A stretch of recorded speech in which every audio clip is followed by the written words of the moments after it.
Welcome back to Nirogiyam channel. मैं doctor Amita Jain, यूरोगायनेकोलॉजिस्ट।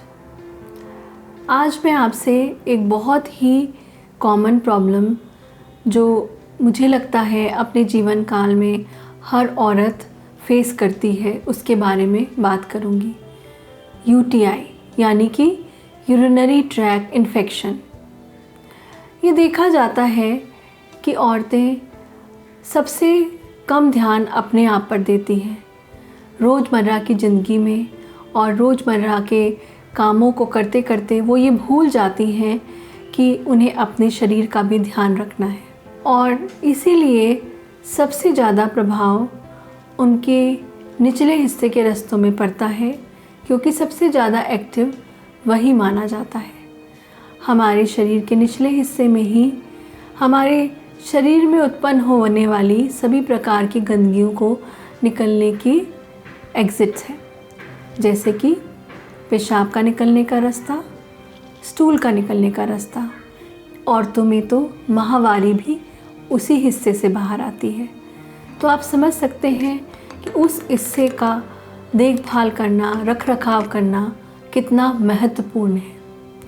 और अगर हम नहीं कर पाते हैं तो उसकी समस्याओं से जूझते हैं। तो आज मैं आपसे यूटीआई के बारे में बात करूंगी। यूटीआई क्या होता है? यूटीआई मतलब यूरिनरी ट्रैक इन्फेक्शन। सबसे पहले तो आप समझिए कि यूरिनरी ट्रैक में क्या क्या आता है।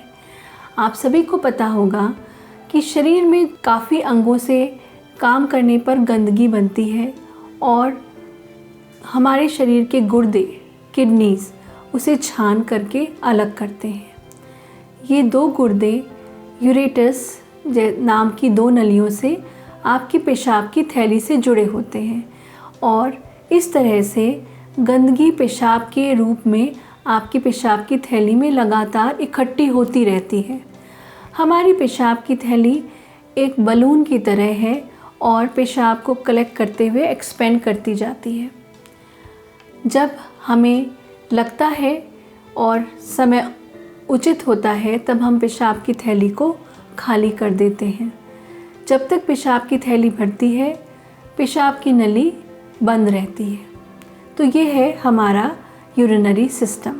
अगर इन्फेक्शन सिर्फ पेशाब की थैली और उसकी नली को इन्वॉल्व करेगा तो इसे हम लोअर ट्रैक इन्फेक्शन कहते हैं। जब ये यूरेटर्स या गुर्दों को इन्वॉल्व कर लेता है तो इसे हम अपर ट्रैक इन्फेक्शन कहते हैं। ये जानना इसलिए ज़रूरी है कि दोनों के कारण अलग अलग हो सकते हैं। Lower track urinary track infection सबसे ज़्यादा कॉमन है। इसके लक्षण होते हैं पेशाब करते वक्त दर्द होना, बार बार पेशाब लगना और बर्निंग होना, डिस्कम्फर्ट होना। इसके अलावा कभी कभी समस्या ज़्यादा होने पर पेशाब में खून भी आ सकता है। लेकिन यहीं पर अगर आपको ऊपर के हिस्से में यानी फ्लैंक में दर्द महसूस होने लगे या बुखार आ जाए तो इसका मतलब है कि इन्फेक्शन ऊपर फैल गया है और किडनीज अफेक्ट हो गई हैं। तो इसको जानने के बाद में आप ये जानना चाहेंगे कि ये क्यों हो जाता है। लोअर ट्रैक इन्फेक्शन औरतों में ज़्यादा कॉमन है। इसका भी एक कारण है, इसलिए क्योंकि औरतों का पेशाब निकालने का रास्ता, पेशाब की नली बहुत छोटी और बहुत चौड़ी होती है, अनलाइक मेन जिसमें ये बहुत लंबी और सकरी होती है। इसके अलावा ये पेशाब की नली मल के रास्ते के बहुत पास होती है। ज़्यादातर इन्फेक्शन जिस नाम की बैक्टीरिया से होता है यानी कि ई कोलाई, उसका सोर्स मल का रास्ता ही है। इसीलिए औरतें इन्फेक्शन के लिए बहुत प्रोन होती हैं। रिकरेंट यूटीआई यानी कि साल में 3 बार से ज़्यादा या 6 महीने में 2 बार से ज़्यादा यूटीआई के एपिसोड्स होना। यहाँ पे ये ध्यान देना ज़रूरी है कि हर पेशाब की समस्या को यूटीआई का नाम नहीं देना चाहिए। So before labelling UTI, recurrent UTI, we ask patient to have testing of urine. जब तक कि आपकी यूरिन की रिपोर्ट्स में इन्फेक्शन ना आए, आपकी कल्चर की रिपोर्ट पॉजिटिव ना हो, आप रिकरेंट यूटीआई के पेशेंट नहीं कहला सकते। और इसमें भी बहुत इम्पॉर्टेंट है कि आपने सैंपल किस तरह से दिया। अगर आपने ढंग से सैंपल नहीं दिया तो फॉल्स पॉजिटिव रिजल्ट्स आ सकते हैं। तो इसीलिए हम पेशेंट्स को रिकमेंड करते हैं कि जब भी फ्रीक्वेंसी, अर्जेंसी, डिस्यूरिया का प्रॉब्लम होता है, दर्द होता है पेशाब करते वक्त, तो बेहतर होगा जब भी समस्या हो उसी वक्त आप यूरिन का सैंपल दें। फर्स्ट मॉर्निंग का वेट ना करें, क्योंकि रात भर का पेशाब इकट्ठा करना वैसे भी पॉसिबल नहीं है। जब आप सैंपल दें तो it should be mid stream clean catch sample. इसका मतलब है कि सैंपल देते वक्त नीचे सफाई रखें, कोई स्ट्रॉन्ग सोप या अल्कोहल बेस्ड प्रोडक्ट ना यूज़ करें, क्योंकि उससे नॉर्मल बैक्टीरिया जो है वो भी मर जाएगा। आप सिर्फ उसे ल्यूकवार्म वाटर से क्लीन करें, अपने लेबिया को अच्छी तरह से खोलें और यूरिनरी स्ट्रीम का मिडिल पार्ट ही कलेक्ट करें, ना कि इनिशियल पार्ट, ना कि लास्ट पार्ट, ताकि स्किन कंटामिनेशन लीस्ट हो। डब्बी को भी थोड़ा दूर रखें। इस तरह से सैंपल देंगे तो फॉल्स पॉजिटिव रिजल्ट्स होने के लीस्ट चांसेस होंगे। और ये भी बहुत इम्पॉर्टेंट है कि सैंपल बाहर बहुत देर तक ना पड़ा रहे, क्योंकि रूम टेम्परेचर पे बैक्टीरियल ग्रोथ होने लगती है। तो इसीलिए बेटर होगा कि अगर आप घर से सैंपल कलेक्शन करा रहे हैं तो सैंपल कलेक्शन बॉय से कहें कि उसे आइस बॉक्स में मेंटेन रखें, या बेहतर होगा कि आप डायरेक्ट लैब में जा कर के सैंपल दें। इन प्रिकॉशंस के बावजूद भी अगर आपका कल्चर पॉजिटिव आता है और एपिसोड्स साल में 3 बार से ज़्यादा हैं, तब एक डॉक्टर को दिखाना बहुत ज़रूरी है, क्योंकि कारण ढूंढना बहुत ज़रूरी है कि ये रिकरेंट क्यों हो रहा है। इसके लिए समस्याएं हो सकती हैं, जैसे मैंने आपको भी बहुत अच्छी तरह से डिस्क्राइब किया कि किस तरह से आपका यूरिनरी सिस्टम काम करता है। तो अगर कहीं भी समस्या होगी, आपका यूरिन ज़्यादा देर तक अंदर रिटेन करेगा, जो कि बहुत परेशानियों में हो सकता है, जैसे कि स्टोन फॉर्मेशन में जब रुकावट पैदा हो जाती है, या किसी बीमारी से जैसे न्यूरोलॉजिकल प्रॉब्लम, डायबिटीज़, जहाँ पर पेशाब पूरी तरह से नहीं निकल पाता, तो स्टेगनेंसी इन्फेक्शन कॉज करेगी। इसके अलावा औरतों में माहवारी जाने के बाद ये समस्या बढ़ जाती है, क्योंकि सूखापन होने की वजह से उनकी स्किन बहुत हेल्दी नहीं रहती है, डेड सेल्स बढ़ जाते हैं, खुद का प्रोटेक्टिव मैकेनिज़्म डेफिशिट हो जाता है, क्योंकि वेजाइनल पीएच चेंज हो जाती है, और इसकी वजह से भी बैक्टीरिया को फेवरेबल एनवायरनमेंट मिलता है बार बार ग्रो करने के लिए। तो यहाँ पर सिर्फ यूटीआई के ट्रीटमेंट करने से लाभ नहीं होता, हमें उसके पीछे के कारण को ट्रीट करना पड़ता है, और इस तरह से we can get rid of recurrent UTI.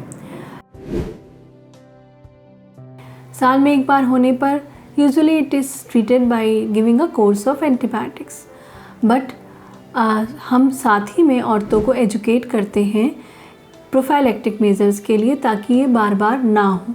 जैसे कि आप अपनी हैबिट्स को सुधारें, आपकी ब्लैडर हैबिट्स रेगुलेट होनी चाहिए, आपका ड्रिंकिंग पैटर्न ऐसा होना चाहिए कि आप थोड़ा थोड़ा फ्लूइड्स हर घंटे पर लेते रहें, और हर 3 या 4 घंटे पर दिन के समय में कम से कम आप यूरिन पास करते रहें, ताकि स्टेगनेंसी ना हो।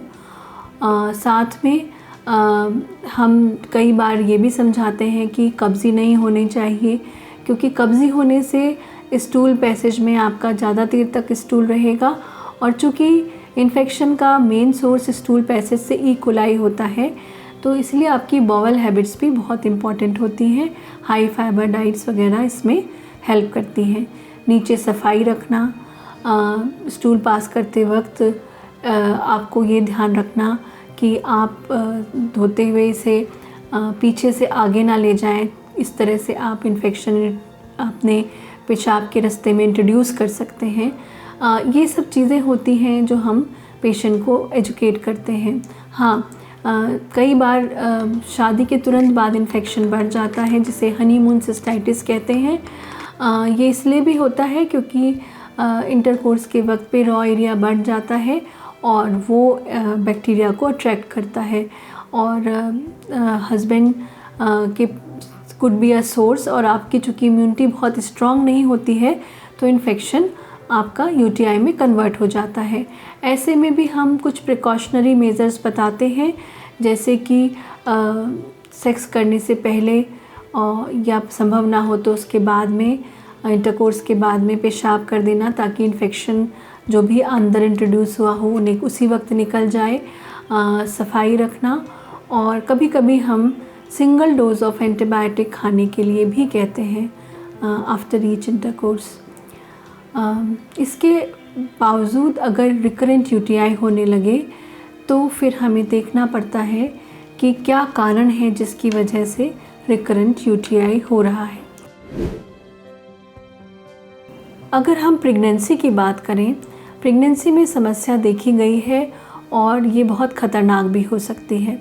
प्रेगनेंसी में कुछ हार्मोन इस तरह से सिक्रीट होते हैं जो कि पूरे सिस्टम को डायलेट कर देते हैं, यानी कि सिस्टम का कैलिबर बढ़ जाता है।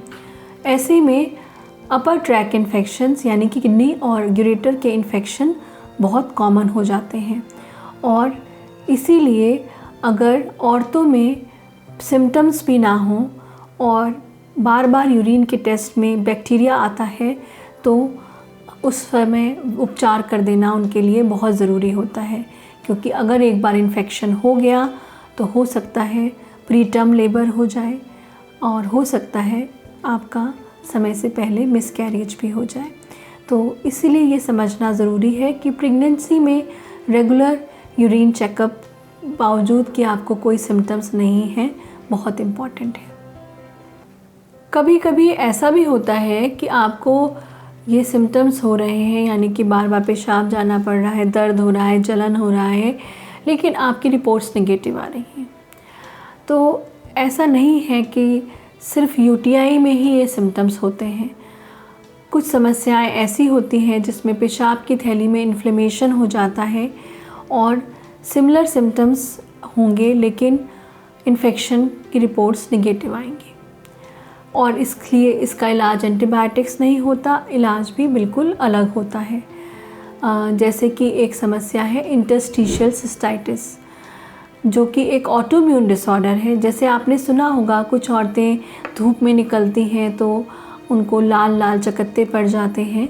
इसी तरह से बिना किसी वजह से आपकी पेशाब की थैली में भी लालपन या इन्फ्लेमेशन हो सकता है, और ऐसे में आपका खुद का यूरिन आप पेशाब की थैली की दीवार पे अंदर जा कर के वहाँ पर नर्व्स को इरिटेट करने लगता है, और दर्द होना, जलन होना, और आपको हर वक्त ऐसा लगना कि आपकी पेशाब की थैली खाली नहीं हो पा रही है जैसी समस्याएं उत्पन्न होती हैं। और इसीलिए इस बीमारी का उपचार करने के लिए हमें वो दवाइयाँ चलानी पड़ती हैं जो इस इन्फ्लेमेशन को कम करे और दीवार की परमेबिलिटी को वापस मेंटेन करें। इसीलिए यूरोगायनेकोलॉजिस्ट यूजुअली हेल्प करते हैं इस समस्या को समय पर निदान करने में। मैं आशा करती हूँ कि आज मैंने आपको यूटीआई के बारे में जो भी जानकारी दी उससे आपको लाभ मिलेगा। मैं आपसे उम्मीद करती हूँ कि आप इस वीडियो को ज़्यादा से ज़्यादा लोगों को शेयर करेंगे और इस चैनल को सब्सक्राइब करेंगे ताकि आप इसका पूरी तरह से लाभ उठा सकें। धन्यवाद।